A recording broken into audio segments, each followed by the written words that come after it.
Salam sejahtera. Hari ini kita masuk tajuk 34, persediaan menghadapi fenomena cuaca dan iklim. Baiklah, yang pertama adalah kita lihat bagaimana persediaan menghadapi banjir. Di Malaysia, persediaan menghadapi banjir dilakukan oleh pelbagai pihak, yaitu pihak kerajaan, badan bukan kerajaan ataupun NGO, dan orang awam.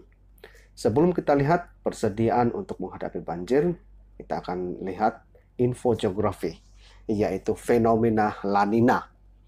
Fenomena La Nina berlaku apabila arus panas lautan dan angin timuran dari lautan Pasifik tropika bergerak menuju ke kawasan pantai Kepulauan Asia Tenggara.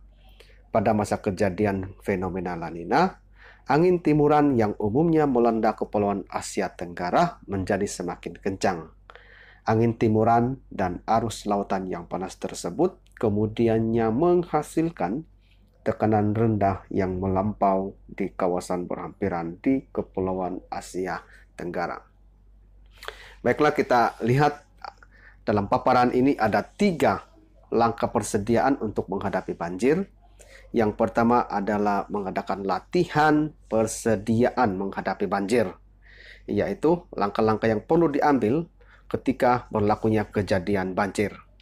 Yang kedua adalah mengadakan pusat pemindahan sementara PPS khusus untuk mangsa-mangsa banjir. Dan yang ketiga adalah pembinaan benteng pasir untuk menghadapi banjir. Dan biasanya benteng ini dibuat di kawasan-kawasan yang rendah, yang mudah dinaiki air, ataupun di tepi sungai untuk menghalang limpahan air sungai. Baiklah, beberapa langkah persediaan dan pihak yang terlibat untuk menghadapi banjir. Yang pertama, menguruskan bencana melalui penyelarasan agensi-agensi penguatkuasaan yang terlibat, saluran bantuan, dan tempat pemindahan mangsa banjir.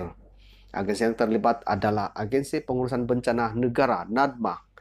Yang kedua, menyelenggarakan longkang-longkang yang tersumbat, dan ini dilakukan oleh pihak berkuasa tempatan (PBT). Seterusnya, mengeluarkan kenyataan tentang perubahan cuaca dari semasa ke semasa oleh Jabatan Meteorologi Malaysia (MET). Menyediakan kelengkapan perubatan dan langkah mengawal penyakit oleh Kementerian Kesehatan Malaysia (KKM). Dan seterusnya, membuat penyelenggaraan saliran seperti membersihkan sungai, membaik puli tebing yang runtuh, membina benteng pasir di tebing sungai, dan lain-lain. Dan ini dilakukan oleh Jabatan Pengairan dan Saliran JPS. Seterusnya, langkah menyediakan anggota dan peralatan untuk operasi menyelamat.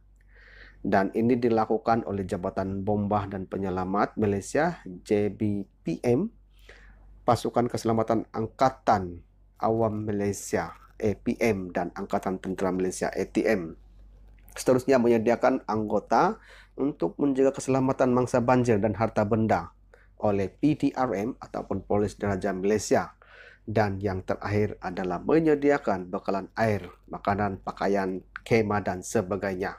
Dan banyak dilakukan oleh badan-badan bukan kerajaan di seluruh negara. Baiklah, sekian saja kelas kita hari ini. Terima kasih.